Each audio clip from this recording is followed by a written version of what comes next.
Support comes from the Missouri Forest Products Association, saluting Earth Day on April 22nd with an ongoing commitment to help offset carbon emissions with sustainable harvesting of Missouri forests.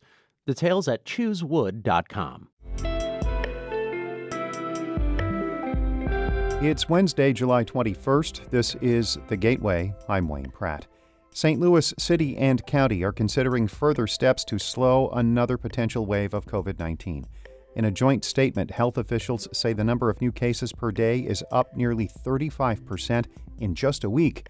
They are stopping short of issuing a mask mandate, but say, quote, "This is a topic of conversation." They are also urging people to wear the coverings indoors even if you are vaccinated. The heightened concern comes as the Delta variant continues to drive new cases of COVID-19 throughout Missouri. That joint statement follows an appeal from the St. Louis Metropolitan Pandemic Task Force for the region's residents to wear masks in public places. Task Force leader Dr. Clay Dunnigan says not enough people have received the vaccine.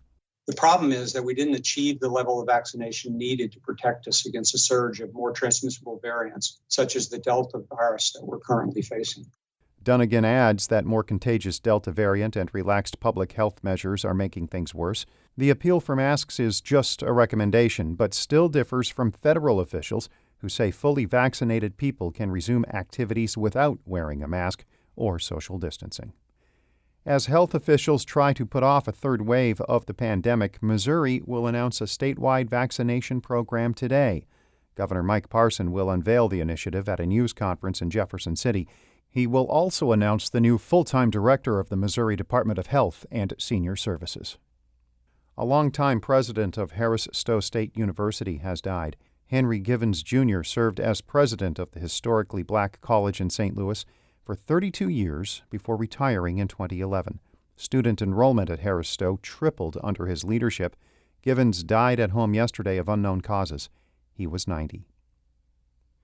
The U.S. Census Bureau will release data that cities and states will use to draw legislative districts next month, and the Bureau is making it easier to avoid so-called prison gerrymandering. St. Louis Public Radio's Eric Schmid reports. Prison gerrymandering happens when governments include inmate population numbers when drawing local legislative districts or ward maps. Alex Castura is the legal director of the Prison Policy Initiative. She says this can distort how residents are represented in communities with correctional facilities, which are mostly in rural parts of Illinois and Missouri. If there's a prison population that was counted there by the census, and they use that census population to draw those districts, you can end up with districts that basically have no actual city residents in them. Castura says it's usually not that extreme, but there can be districts where nearly half the population is incarcerated. She says the Bureau will include the number of people in local prisons in the data released next month, something it hasn't provided to cities in the past. I'm Eric Schmid, St. Louis Public Radio. More than 24 residents in Cahokia Heights are suing their local government over continued failures to fix sewer problems. The legal action alleges the Common Fields of Cahokia Public Water District violated the Clean Water Act by discharging raw sewage into tributaries that flow into the Mississippi River. Plaintiff Mary Anthony says city leaders promised the sewer issues would be fixed when Allerton, Centerville, and Cahokia merged earlier this year. I thought things were going to be different, that we were going to see a change, and we have not seen that change. We need help. We need somebody to step in and fix the problem. The lawsuit seeks damages for the harm caused by the flooding and sewage issues and calls on Common Fields to stop operating its sewer system. The sunflowers are back in bloom at the Columbia Bottom in North St. Louis County.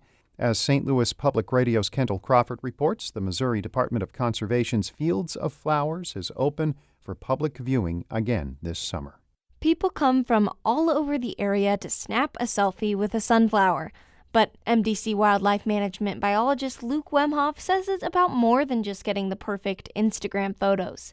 It's also a great way to get people interested in nature. It ends up when they come out, walk around the area, see all the other native plants, and not just the sunflowers or all the wildlife around. Sometimes it makes them want to come back. The sunflowers were first planted to attract doves for the fall hunting season.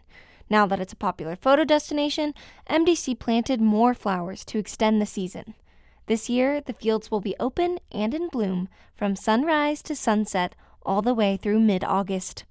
I'm Kendall Crawford, St. Louis Public Radio.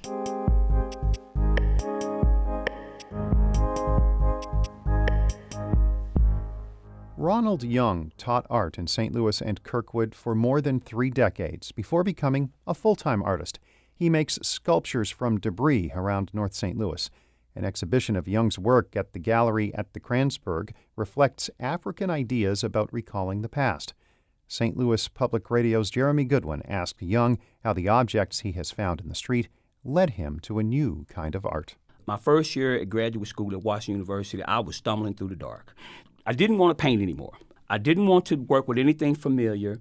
I wanted to have a totally new environment, a totally new language, a totally new way of working.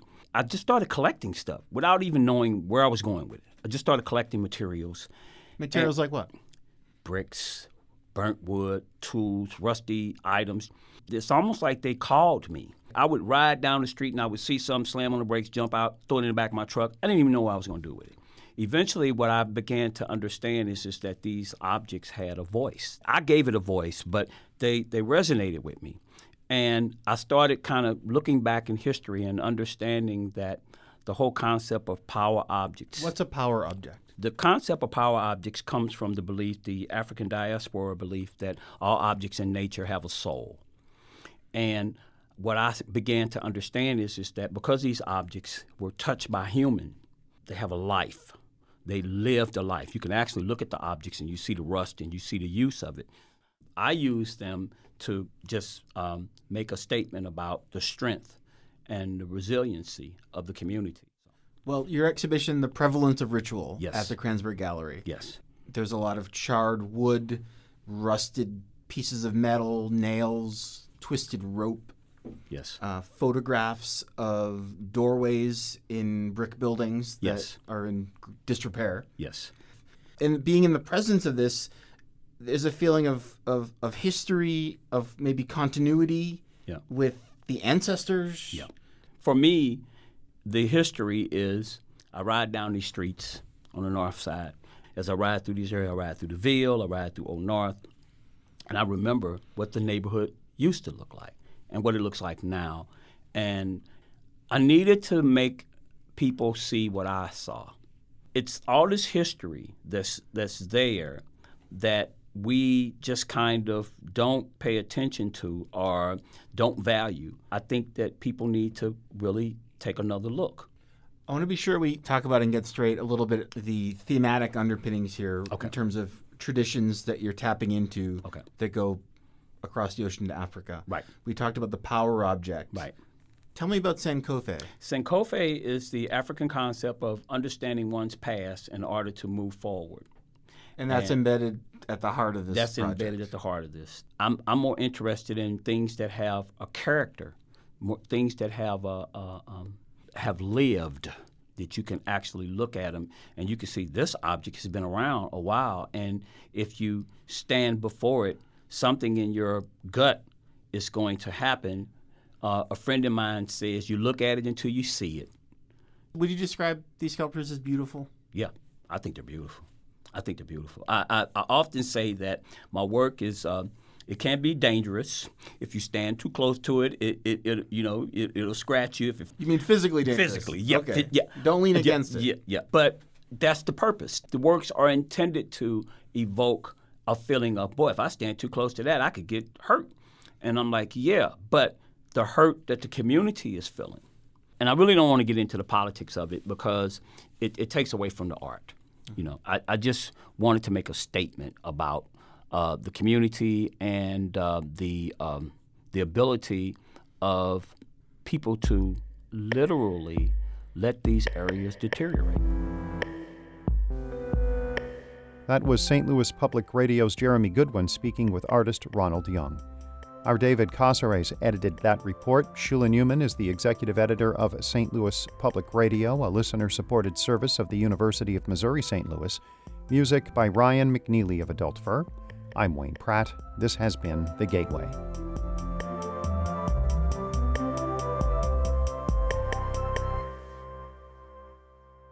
Support comes from the Missouri Forest Products Association, saluting Earth Day on April 22nd with an ongoing commitment to help offset carbon emissions with sustainable harvesting of Missouri forests. Details at choosewood.com.